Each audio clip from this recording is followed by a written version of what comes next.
Welcome to the Great I.O. Get-Together. On tonight's show, quips and queries about the world of work as I.O. psychology comes alive. Now please welcome our hosts, Richard and Tara. Thank you so much, Jerry. Welcome everyone to Great I.O. Get-Together number 17, a little bit of this and that with Katina Sawyer. My name is Richard, this is my co-host Tara. Thanks so much for joining us. If you'd like to be in the loop for the next show, make sure that you click subscribe and the notification bell below the video, join our Discord. We have an email notification list. You can find details about all of that on our website, thegig.online. All of our regular shows, this one is no exception, have two halves. And in the first half, we have a little fun. Second half, we get a little more serious, all with our guest today. Our guest for today is Dr. Katina Sawyer, Associate Professor of Management and Organizations at the University of Arizona. Welcome to the show. Thank you so much for having me. I'm super excited to be here. The game we will be playing today is called A Little Bit of This and That. And with that, I will hand it over to Tara. Okay, Katina, this is a game that we made up from scratch, so you may not be familiar with the rules. What we're going to do is show you some stimulus, a photo, a quote, and we'll ask you, is it this or is it that?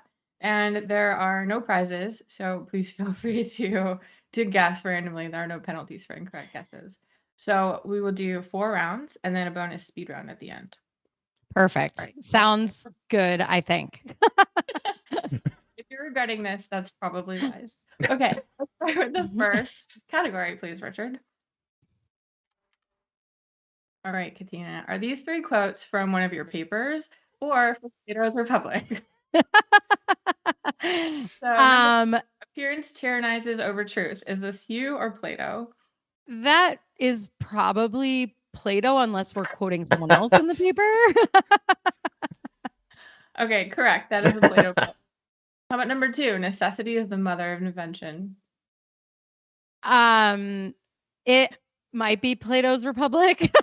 Maybe it's us if we're quoting someone else. That's not us. All right, you're right. That's Plato too. I have to say, when I was researching this game and looking up a lot of Plato quotes, I was just kind of blown away that really lots of things for Plato. I thought necessity is the mother of invention was like Thomas Edison quote or something. That's why I was like, I don't think it's me, but I also don't think it's Plato. So now I'm confused. There are no trick questions in this game. I should have warned you. There really is a correct answer for all of them. I thought that was from the Bible, so who knew? Anyway. How about the third one? Real men don't make mistakes. That's from one of my papers. That is correct. Good job. Do you want to tell us what that paper was about or what that quote was? That paper was about how men in masculine type jobs are actually punished more for errors than women in female type jobs or women in male type jobs. So what we found was that when you're in a very masculine stereotypical job and you're a man that makes a mistake, you actually suffer the worst consequences of those errors compared to other combinations of job types and gender. Crazy. Did you come up with the special title? Is that your creation? Christian Thorogood and I definitely came up with the title. I forget the exact process that we went through, but an interesting fact about this paper is that it got picked up by media outlets like fairly heavily when it came out. And one of the takes on it was basically like, see, all along, men have had it way worse than women in the workplace. And we were like, no, that's not what we were trying to say. So a little note on media exposure not always going your way. That's certainly my experience too. I can't tell you how many times they published exactly the opposite of the truth, but that's a problem for another day, I suppose. We could do a whole episode on that. All right, let's move on to the next category. Okay. All right, Katina, are these photos of psychology department buildings or business school buildings? So we'll do one by one. So how about we'll go from the top left. That's a business school building. No. It's a psych building? It's kind of tiny. That's like the picture is tiny. I mean, like I feel like I'm having trouble. Oh, I see. So I've rigged the game basically. You can put let's go to the. I think which direction are we going? To the left and like around? Yes. Or to the right and around? We'll go to the clockwise. Okay. So how about the middle top? Okay, that looks like a psych building to me. Yes, correct. How about the third one? That seems like it could be a business school. Yep. How about directly below that? That looks like a business school to me. 100%. All right. How about the middle bottom? That's a psych department, maybe. Yep. And how about the last one? That looks probably like a business school. Correct. So So whoever's the top left, you have a nice psych department. I don't know. I mean, in my mind, the three concrete blocks are clearly identifiable as psychology departments, and the beautiful architecture are not. Oh, I think maybe it was something to do with it looked like it had like mirrored windows in between. I associate mirroredness with business school. Oh, I see. Yes, yeah. that's I think the windows on the first floor are each like a foot wide though, which feels very psych to me. Okay. Yeah, that does make some sense. I'm a believer now that that's. Do you want to know where they are? I can tell you the university. Yeah, I do. All right, so the top row is NC State, UNC in the middle, and then Harvard Business School. And the bottom right is Arizona State Business School, Harvard Psychology, and University of Pittsburgh Business. Nice. Cool. Well, you know, the NC State buildings seem to rank higher than the other two in my mind. So I guess good job. 6 years there myself. I'm quite happy to hear that. It was perfectly lovely. Also an example of truly horrible architecture. All right. So one of the reasons I put this category in here is because you have a sort of varied path through both psychology and business school environments. Is this not your experience? Do they not shower you with gold and rubies when you show up in business school? Yes. I mean, I did receive a unicorn as part of my contract. No, there are definitely material differences between psych and business, I would say, including the buildings tend to be a little bit more up to date. There was a building when I was at Villanova in the psych department. The outside of that building was beautiful. It looked like Hogwarts on the outside, but on the inside, it looked like some sort of like cafeteria from the 1980s. Like it was like this terrible bait and switch, like beautiful outside, inside. And also I took a class once with someone who was like a former engineer, and he was like, this building's going to fall over someday. And I don't know if that's true or not, but I've always remembered it and been like, nice. Okay, great. Not going in there if I don't have to. I guess all the buildings will fall down eventually. My favorite academic building image is there's a Tumblr account called Sad Chairs of Academia that is just posts of abandoned office chairs. They're truly heartbreaking. And my experience of psychology departments is that there are just chairs strewn everywhere all the time, sort of universally. Yeah. And desks, like old desks. Yeah. And now that I'm thinking about that, that's correct. And because there's a lot of people who run like animal experiments, it always like has like a little bit of a rat smell, you know? That's true. We have there are endearing things about it too. There are endearing things about it. Yeah, I think we have a decaying mini fridge and a decaying mini sofa sitting in the elevator lobby of our building right now. Oh, a decaying mini fridge sounds. I hope that like the fridge itself is decaying and not things that are still in the fridge. It's quite beat up. There was an email that went out about who left this fridge out here. We need to deal with that situation, and it's been there now for at least a month. Also a mystery fridge. I also like the we all know it's there, but none of us will take responsibility to move it. No, exactly. It's a perfect example of the tragedy of the commons. No one will ever touch that fridge. You can use it as a teaching tool. Yeah. I mean, why not? Let's move on to our next category. Okay. Too much about fridges. Okay. Is this a title of a college class or a classic hip hop album? So I'll give you a second to take a look. So we've got number 1, The Divine Feminine. Does that sound like college class or hip hop album? You know, I think it could be both, but I think it's a hip hop album. You are correct. That is a Mac Miller album. All right. How about number 2? What does it all mean? 1983 to 2006? That would be probably one of the most boring hip hop albums of all time. That's definitely the title of a college class. It is not. It is the title. No. In How fact, is it it was true? it was on Rolling Stone's list of the top 500 hip hop albums of all time, which is obviously what I used to make this list. Wow. I feel Yeah. very upset for whoever I've offended. Honestly, that looks like a college class to me too. But all Yeah. right, the next one. This one maybe is a little bit easier. Low End Theory.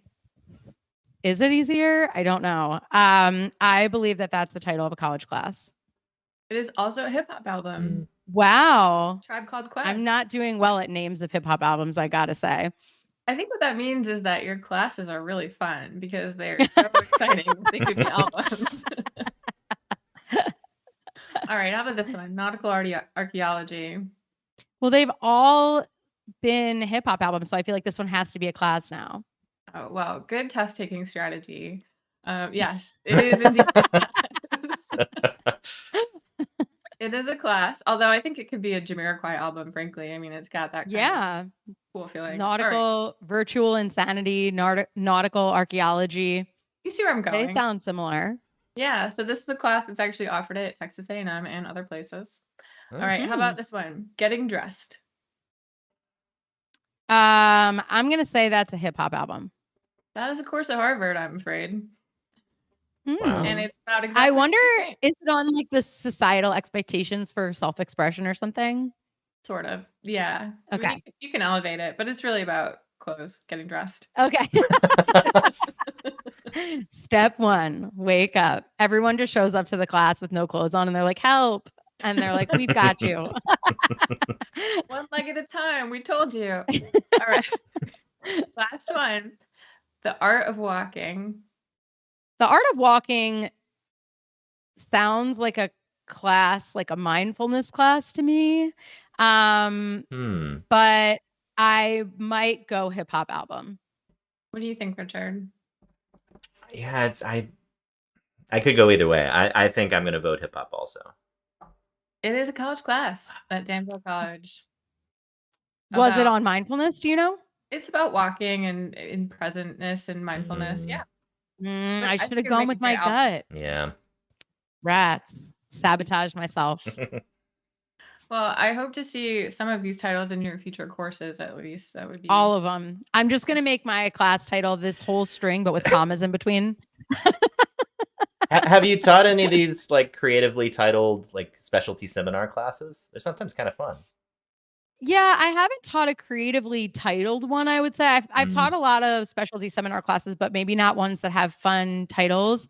I do know at Villanova, someone taught a class that was called like Baseball and the American Dream, but it was about race and meritocracy in America. And a lot of people that started in that class, I feel like were very confused because they were like, I thought this was about baseball. But that kind of made it like more fun because it got a different crowd in the class than normally would take it. So I've always kind of wanted to do a fun titled class, but I haven't done one yet.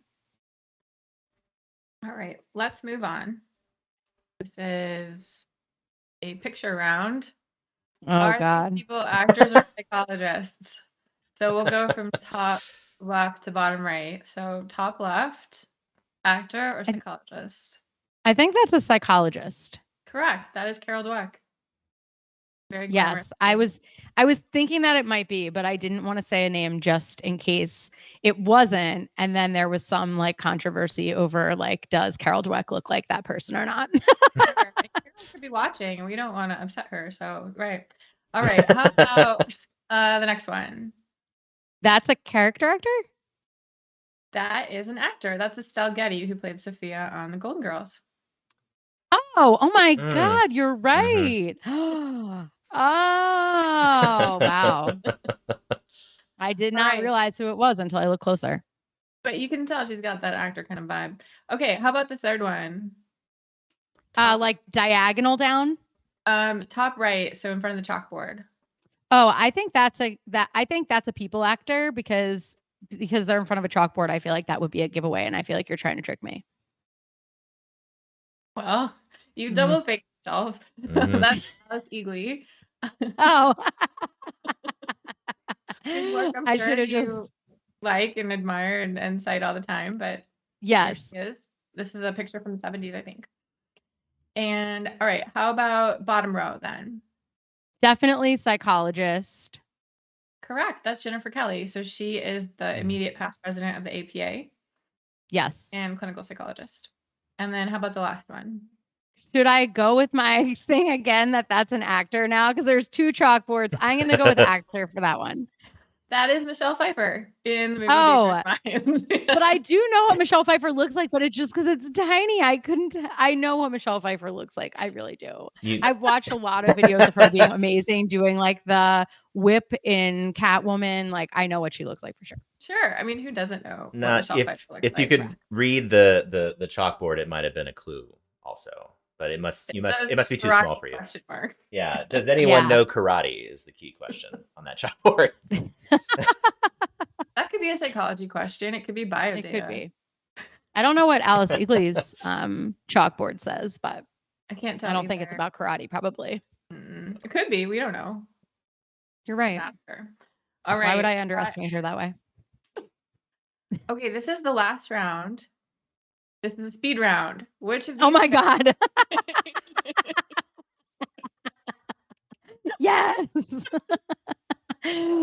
Wait, is this really one of these is Mongo?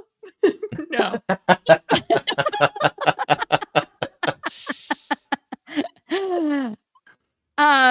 So one of these fish is probably named Mongo. Which one is it? Okay, if I had to think about what I thought Mongo looked like in my mind, it would be the top right corner. I think with the teeth was what I thought Mongo would look like. I think it's very reasonable, but unfortunately, Mongo is a catfish, and so he's the top left. Mm-hmm.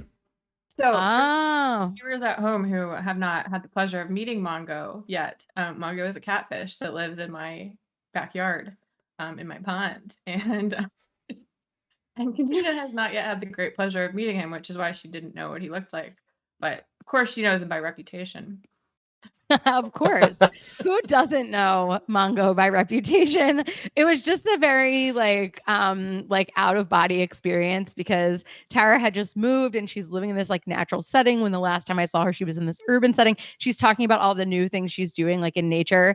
And like she just starts talking about this fish. And then somebody's like, wait, Mongo? And I was like, is this fish famous? Like, you have a famous fish living in your pond. But then I came to find out that the fish is not as famous as I had originally thought. Yeah. It's more of like a regionally known fish. Yeah.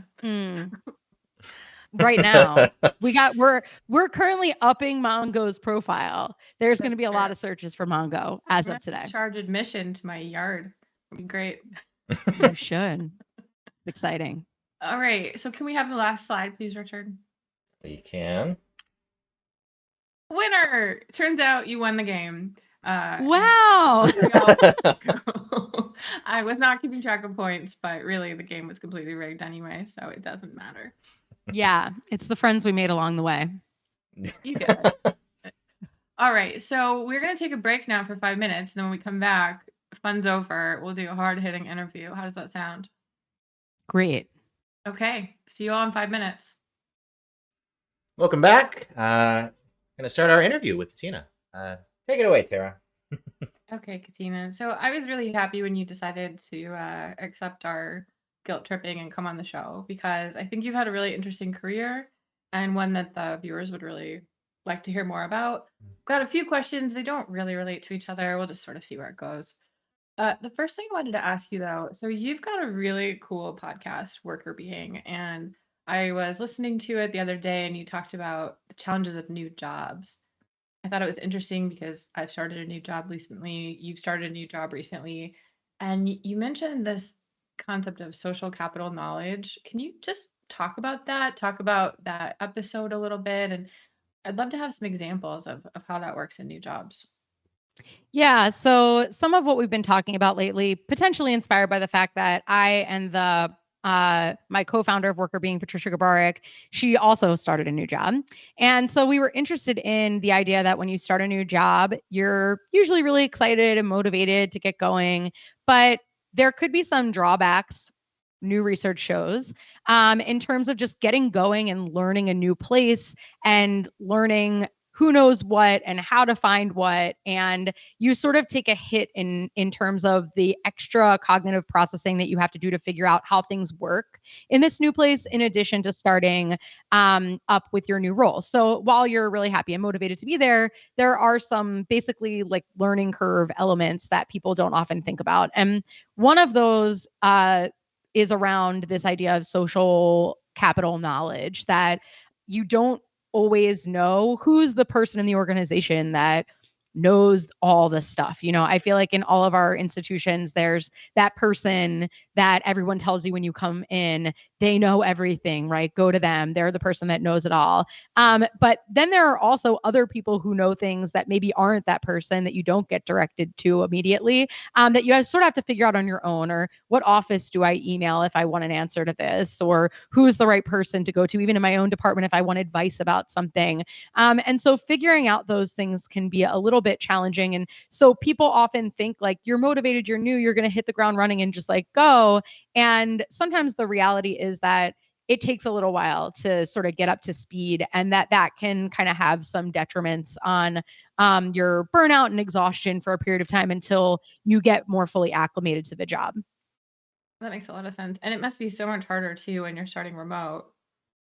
Yeah, I think the research didn't look into remote versus in person, but I do think it is challenging to try to understand who's who when there's no hallway to walk down or there's no sense of what the structure is. So I'm thinking about me getting situated at U of A. We're back in person. And part of what's useful is just milling around and hearing other people. Oh, I heard someone outside the office asking about a reimbursement for travel from this person, so they're probably the right person, or whatever the case may be. So I think when people are more disconnected or working not in a co-located spot, it can be challenging to understand even who all the people are. And they're not seeing you, you're not seeing them, and you're not just hearing or seeing the interactions between other people that are part of your learning. So I would imagine that that would be the case. Although I don't think that this study, if I'm recalling correctly, I don't think that this study looked at that. Yeah, it's really, I mean, research opportunity for anyone listening. Good dissertation topic. Yeah. I also feel like there's probably something to the idea that depending on who you are and how socially connected you are, or whether you're part of an in-group, this can feel even more daunting and overwhelming. If you show up in a new place and you don't have any existing network, no one's thinking, oh, I know your advisor, we have the same alma mater, and you're just a stranger. Like, how much more difficult that must be. Yeah, I think starting a new job, it's always really, really useful to have people who are thinking about your perspective and trying to help you get up to speed. I've been lucky in starting this new job that I feel like everybody has been so friendly and welcoming and reaching out on their own to see if I have any questions, or just calling and saying, hey, do you have a quick 5 minutes? I'll give you some advice, or let's sit down and talk about what's a great or strategic way for you to map out your year so that you're able to achieve your goals, but you're doing it in a sustainable way. So I feel like here people have been really, really helpful with regard to providing those supports. But I've never lived in this state. I don't really know a lot of people who live here. I didn't know very many people in my department before getting started here.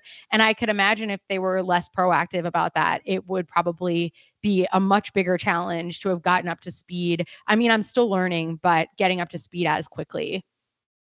Well, they're probably not listening, so you don't have to say nice things about them. It's okay. Oh, they're not? Okay, No, then. probably not. Anyway, the reality. No. JK. Yeah.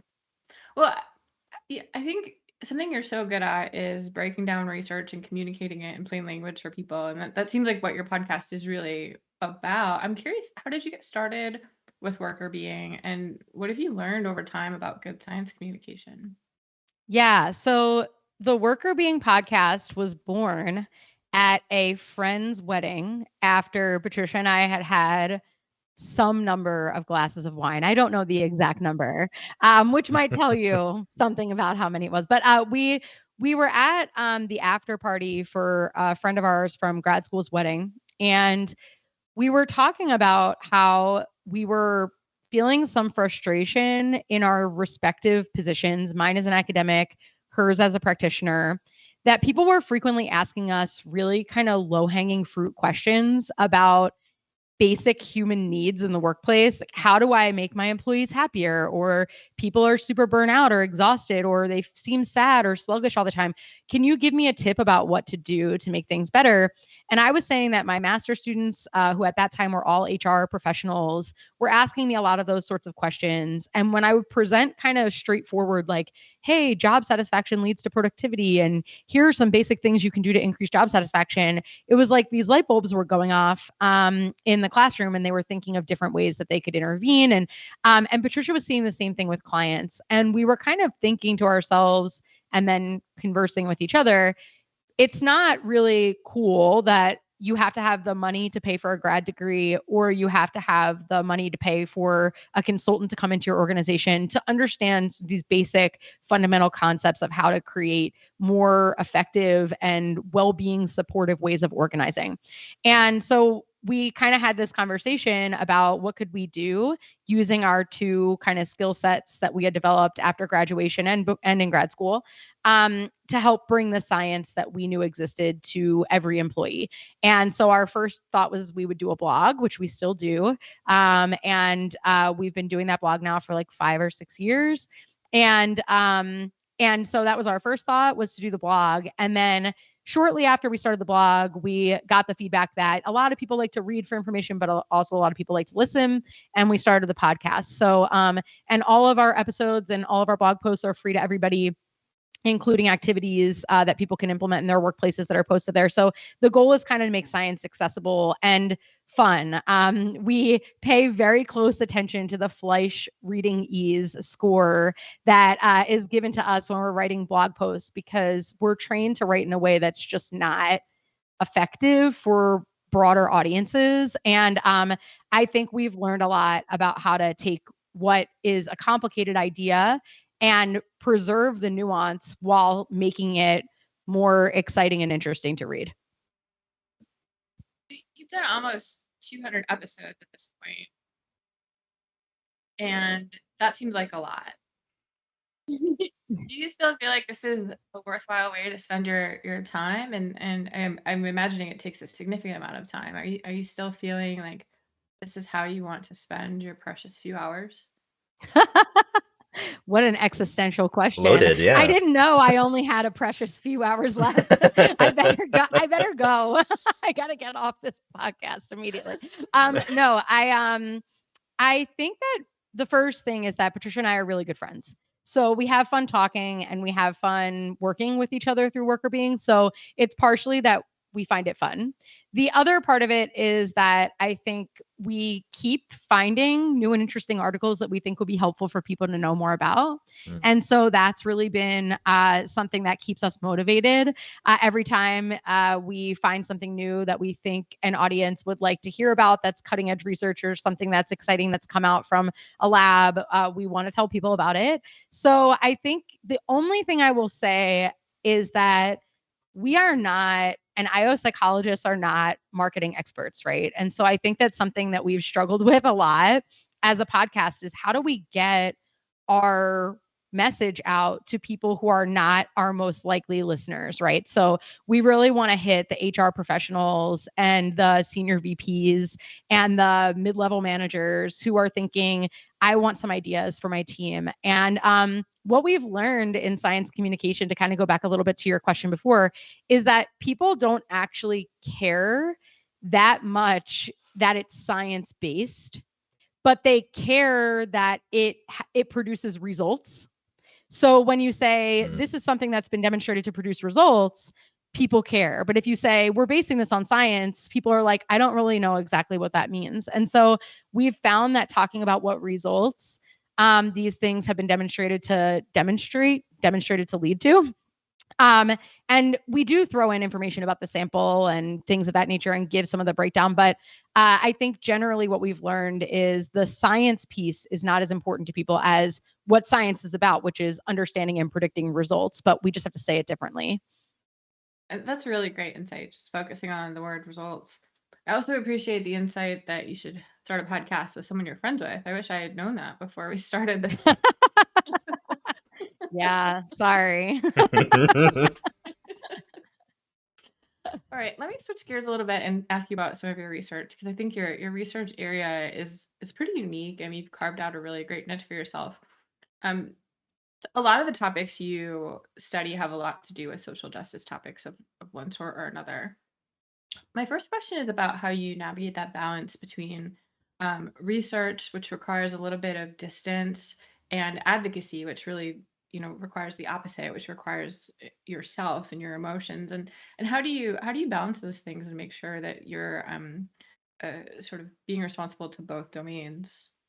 Yeah, I think this is a really important question. And I've heard a lot of students, or a lot of students have come to me struggling with this same kind of tension that you're bringing up. And what I would say, and I've really put a lot of time into thinking through my positionality on this. And what I think is that when you're new to a domain, it's really important to be open minded about what the domain is telling you. And when you're gathering data, it's really important to be open to what the data is telling you.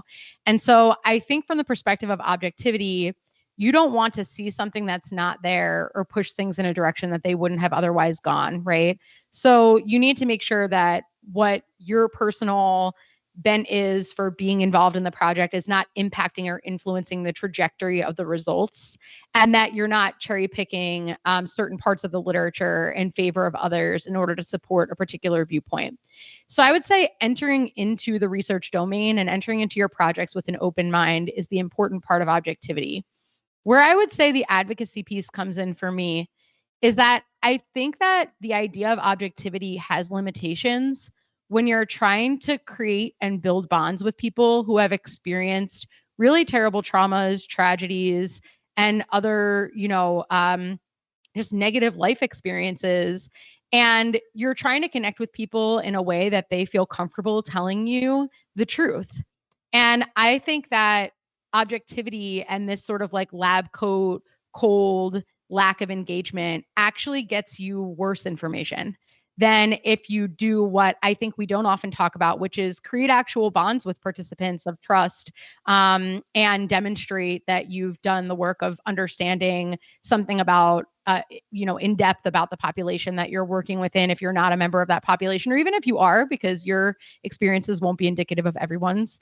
And so I actually think that the idea of objectivity when you're working with populations that have experienced these sorts of things, I think that it can be harmful in creating relationships and actually get you false information. So I wrote a paper about this in Academy Management Perspectives, and I had interviewed a participant, and at the end of the interview, after I turned the recording off, she said, I've been interviewed about my experiences before, but I lied.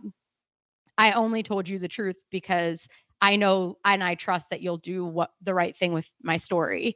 And there are lots of people out there who probably got lie stories because they came in very cold and, I'm here as a PhD and this is my role and you're the participant and I'm going to be sitting here and sort of staring in from their perspective, maybe judging. And so I think there is a difference between going into a project with an open mind and letting the data lead you and not leading the data, and also being immersed in a context in an authentic way. And the last thing that I'll say is that once you go in with an open mind and you find your results, whatever they may be, you now know something and you may be a front running expert in a topic. Those are the exact kinds of people we need to then take those results and engage in advocacy efforts that align with our research. So while what you come into the project or your passion for the project shouldn't guide where you end up should be leveraged in order to create social change, right? Because if not us who actually take the time to garner this expertise, then who will do it? And so I don't think engaging in advocacy efforts detracts from your ability to be a scientist, because you're in a great position once you've learned so much about this topic to actually use that information to advocate. You're walking such an interesting line, and I think it's a very difficult one to walk successfully. So congrats and good luck on that. But one thing I'm wondering is I think that not exactly a counter argument, but the argument for advocacy first is often, well, the problems are so big and so important that the science will never be fast enough, that it'll never be informative enough to the real on the ground situation people have.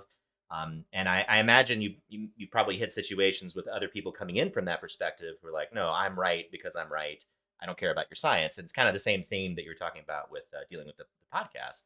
So I'm just curious if you've what kind of experiences you've had dealing with that, like in the real world application kind of things that you've been trying to do with your research and just how you react to that in general. Yeah, I think the good news is, right, that we're trained to evaluate science. And while we're not experts in every methodology, we are trained to evaluate the rigor of studies. And a strength that IO psychologists bring to the table is we have a lot of really great quantitative skills, and a lot of data is quantitative.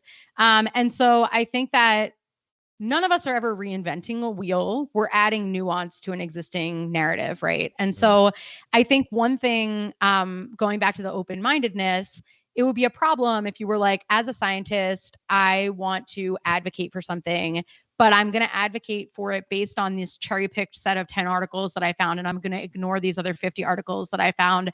And then I'm going to go do a research project that reinforces those 10 articles that I found. And I'm not going to mention those other 50, mm, and you become sort of siloed in your thinking. I think that a different approach could be, lots of scientists have talked about this. I have a skill set that allows me to evaluate this information, and I'm going to learn what the body of literature actually says holistically, come to some conclusions myself, figure out where the gaps are. And as I'm filling what that gap is and waiting for a time when I might be able to use that information to mm, better understand what needs to be advocated for, that doesn't mean that I can't have an opinion about what I've learned in that kind of in-depth analysis. And if you can't have an opinion after doing that kind of an in-depth analysis, I don't think anyone can have an opinion, right? And so mm, even the people making laws probably don't have that kind of background in understanding. So I think sometimes we hold ourselves to too high of a standard in terms mm, of when you can actually have a conclusion that you say, and moving forward, society might build a policy around this conclusion because based on existing evidence, this seems to be true. So um, I think sometimes we hold ourselves to a standard that is unrealistic. We have to know every single thing before we can do anything.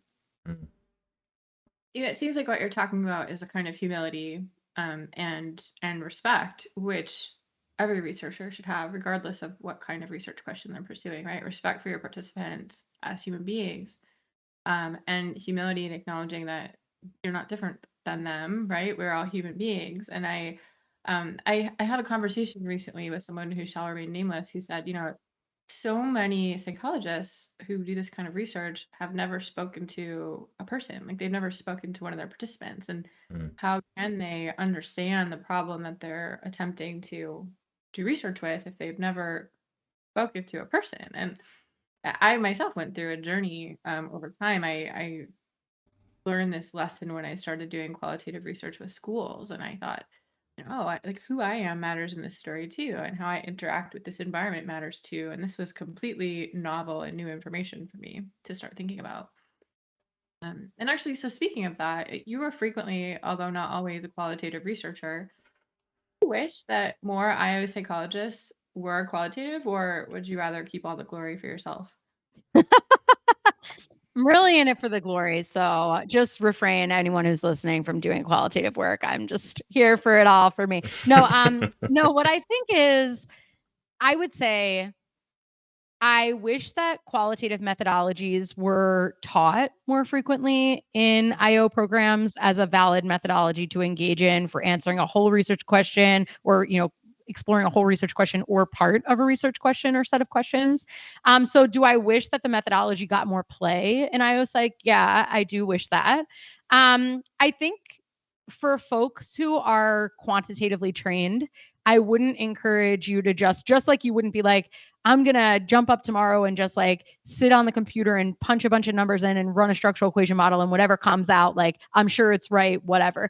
I would not suggest that people kind of just go from 0 to 60 on it, because it is a methodology just like any other that you need to learn and really become immersed in and understand what the rigorous way of following that method is. But I think it's a worthwhile endeavor for folks who are interested, whether you want to be doing projects that are entirely qualitative or engaging in mixed methods projects. And I think that's particularly important for people who are studying issues around diversity, equity, and inclusion or social justice. We have found that when you're engaging with populations that maybe just the reviewer has not encountered themselves, you talked about like actually talking to a person, so they don't know anyone in the community, they haven't done a lot of reading or educating themselves around this community's identity, struggles, etc. Sometimes it can be challenging to get a review team on board with what is a good or important paper if they just don't get who the people in your sample are or what their experiences are. And so something that I think is really powerful about qualitative data is that it helps to tell a story and grip the reader in a way that helps to provide a context that then helps your quantitative data to speak more loudly, and helps your contribution to speak more loudly because people who read the article have an entry point into what you're trying to describe or explain. And so we've found that mixed methods projects create a stronger, more compelling paper, not just because they contain more data and the qualitative data can provide a really strong foundational basis for why your quantitative model exists. And it helps to provide some evidentiary support for why a model that you're testing that might depart from existing theory from a different perspective should depart from existing theory from a particular perspective. But it also really helps to make the case to the folks that are reading it that, oh, this life experience is something different from what I've experienced, or this population is going through something that's Mm. challenging. I'm interested in understanding how that impacts or why that might flip around some of what we think things should unfold like in the workplace. Something that really jumps out at me in that response is that so historically psychology has really focused very heavily, in my opinion, too heavily on this general population of human, right? That what we're interested in is broad, generalizable ideas about how people exist. Do you think that there's a general movement now toward meaningful study of subpopulations? Is that now a viable path if you want to be doing psych research? I hope so. I mean, we have faced some challenges in the review process with people saying, so we've done a lot of studies working with transgender employees. Mm, And we have gotten pushback from reviewers that's like, how is this relevant to every other employee? Or how is this relevant to every other minoritized group in the workplace? mm, Um, and it's frustrating because why does it have to be generalizable to everyone else in order to be important? It's characteristic of a segment of the population's experiences that we should ostensibly care about. And so I think that it's always a struggle because this idea of contributing to theory um, forces you to take a broader umbrella, right? And say, okay, well, this changes what we think about this entire way of theorizing, or mm. this adds something that, changes the way people think about conservation of resources theory or whatever. But I think what we've been trying to do is argue that it is a contribution to say when we look at this theory from a different perspective, even if that perspective is 1% of the population, right? That's still a ton of people. So if you look at this theory from a different perspective, something about it changes. And that does constitute a valuable theoretical contribution because it shows us where our theories don't work. And Mm. so I think that from that lens, I find that a meaningful theoretical contribution. And I think there's more support for the idea that taking a different standpoint and showing where our theories don't hold up is a valuable exercise. This conversation used to be very popular amongst people who did cross-cultural research, and that was always the knee-jerk response from people who weren't very thoughtful is like, well, we already know this. Why do you have to show it in this population from wherever? And I think what Right. you've said is really important, which is that, well, we need to establish the boundary conditions of our theories to know if they really do describe more kinds of people. And my sense is that the field is changing in that attitude, um, but maybe not equally across all research domains and research areas. It's entirely possible. Do you have any, is there a resource that a student might go to if they wanted to get into qualitative research, but none of their faculty happen to work in that area? Yeah, there are some classic works that I like by Strauss and Corbin. They're kind of like the classic folks in this space if you want to get started with like a textbook. There's also really good stuff by Creswell that's out there that you could look at. But I would say if you want to get started with understanding how to do qualitative research well, go to journals that publish a lot of qualitative research and look at what authors are doing to demonstrate the rigor of their methods. Look at who they're citing. Look up the references that they're putting in their method sections, and try to get a sense of what process people are following. There's a lot of great work in ASQ and AMJ that provide wonderful templates for students that are interested in qualitative work, and some more updated guidelines on how to do qualitative work from scholars like Mike Pratt, as well as Stina Grodal has a great paper with Michelle Anteby and others about sort of the actual messy process of doing qualitative work that might make students feel a little bit better when they're in the midst of thousands of pages of transcripts and trying to figure out how to code and make sense of everything. So I would say those are a couple places to start, but certainly the method sections of rigorous articles that have done this well is a really great place to learn kind of what's the convention and where things are moving. Awesome. Well, I have one more question for you Yeah. before we wrap this gig. So I was trying to think about the theme of these questions I wanted to ask you, and no theme was immediately apparent, but overall, I think the theme here is that your career has really been a series of unconventional paths, unconventional choices, and a lot of people beginning their careers are probably very inspired by that and want to be like you. So question is, do you have advice for people who are maybe choosing the more difficult, the less common path in their work or in their careers, and how they Mhm. can, muster the courage to do that? Yeah, well, I mean, I would say if anyone wants to be like me, there are lots of people that I'm trying to be like. So we could connect and I could tell you who those people are, and maybe you could try to be like them too.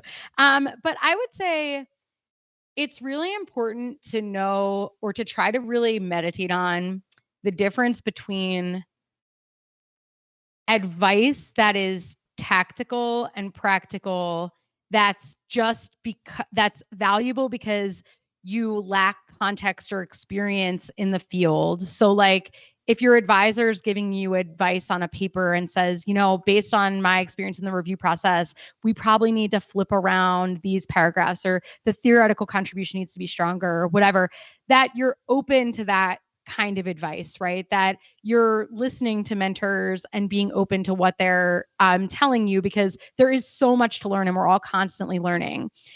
The reason I set it up that way is because I don't want what I'm going to say next to sound like I'm just saying don't listen to anyone, right? Because I do think there's a lot of value in listening and learning from people who have your best interests at heart, that know you as a person and as a professional, and are interested in your development. But I also think there are certain things that you just feel very strongly are important for your own happiness and health and well-being. And maybe they're weird and people aren't used to seeing them, but there's something that's in you that really feels like this is a direction I should go in. So when I was in graduate school and I wanted to do a dual PhD in IO Psych and gender and women's studies, that was a really weird idea and people hadn't done it before. And a lot of the guidance that I got was, that's really challenging. I would suggest you don't do that. And I think that I just felt so strongly that that pathway was important for me to explore, that I ignored the advice and did it. Now, once I was on that pathway, if I was writing a paper, I had an idea for something and I was like, this is what I want to have for my dissertation. And someone who's really knowledgeable in that area said, you really should check into these papers because I think they've already done something similar. There's this whole body of literature you're missing. That's not a time to say, no, that I'm a sparkly unicorn and I'm going to do what I want. Right. But I think when it's these big questions of like, what kind of a researcher do I want to be? What topics am I interested in? What inspires me to work on? What kind of populations do I want to study? What methods do I want to use? Like those kinds of questions, if you're doing something unconventional and someone says, yeah, that's going to be a tough road, I would suggest you avoid it. Take the tough road if you're willing to fight for the tough road, you know, because it could be easier to do something else, but you might not be happy. So I would say be discerning about advice. Don't neglect advice when it's about lack of experience. Listen to people who are more experienced, but pay attention to stuff that only you know about yourself that you think would be positive to follow. Yeah, I mean, it sounds like what you're saying is that you need to have a good sense of what your values are, and making choices that are aligned with your values will pay off regardless of whether the people around you at that moment happen to share those values. Right? Yeah, So that was a that's much more progress. concise way of saying what I said. Thank you for that summary. Anytime. I think that's totally true, though. I mean, I can think of lots of times in my own history where I was surrounded by people who felt a particular way, and I felt a different way, and it was very intimidating to say, "Well, I want to go a different way. I think I should do something differently than everybody else around me." But I think we all can say now, all three of us, that in the long run, that's the better way to go, right? Because you end up in a better spot in the end. Yeah. Well, Katina, I really do think that most of our listeners are going to be bothering you and attempting to select you as a mentor after this, but I apologize in advance. But this has just I'm been happy about such it. a fun conversation, and I really appreciate you coming on the show. I learned a lot, and I hope it was a good use of your time too. Absolutely. All right, Richard, back to you. All right, that's it for gig number 17. We didn't get a super big plug for Katina's podcast in there, but I'll post a link in the description, in the YouTube description. The short version, though, is take the word worker being and remove the E from worker and add it to being.com. But you can check that out there. Also, please check out our own next show. Subscribe, turn on YouTube notifications, join the email notification list. You can get on our Discord as well. One of our viewers posted that link to worker being there conveniently for everybody also. So many ways to connect and with us and with the broader gig community. So thanks for joining us, and we will see you next time for another great IO get together. Bye. Oh, the times were hard and the wages low. Leave her, Johnny, leave her. I guess it's time for us to go. And it's time for us to leave her. Leave her, Johnny, leave her. Oh, leave her, Johnny, leave her. For the voyage is done and the winds don't blow, and it's time for us to leave her. That's it for another gig. To stay in touch, subscribe on YouTube, check out our website at thegig.online, join our LinkedIn group, sign up for our email notification list, and join our Discord. So many ways to connect. Thanks for joining us, and see you next time for another great IO get-together.